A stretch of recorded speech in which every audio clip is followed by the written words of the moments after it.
মধুপুরের পীরের বক্তব্য অসত্য, সংযত হওয়ার আহ্বান ধর্ম উপদেষ্টার।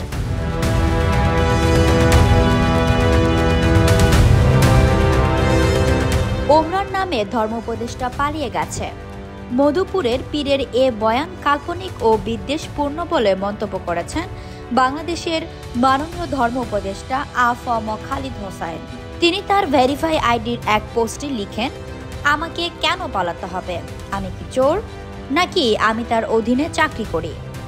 সৌদি সরকারের আমন্ত্রণে হজ চুক্তি, হজ সেমিনার, হজ প্রদর্শনী, হাজিদের কোটা নির্ধারণ, পরিবহন কোম্পানি ও হাজিদের সেবাদানকারী প্রতিষ্ঠানের সাথে চুক্তি করার জন্য জেদ্দা এসেছে। একই কারণে এবং একই সময়ে পৃথিবীর 150টি রাষ্ট্রের উপদেষ্টা ও মন্ত্রীগণ সৌদি আরব এসেছেন। ইসলাম ও দাওয়া বিষয়ক অপর এক মন্ত্রীর সাথেও আমার মন্ত্রণালয়ের টিম নিয়ে দ্বিপাক্ষিক আলোচনা নির্ধারিত আছে। জাতির যারা নেতৃত্ব দিতে আগ্রহী তাদের অবশ্য মাত্রা জ্ঞান ও বাক সংযম প্রয়োজন। প্রত্যেককে তার নিজের সীমার মধ্যে থাকা জরুরি।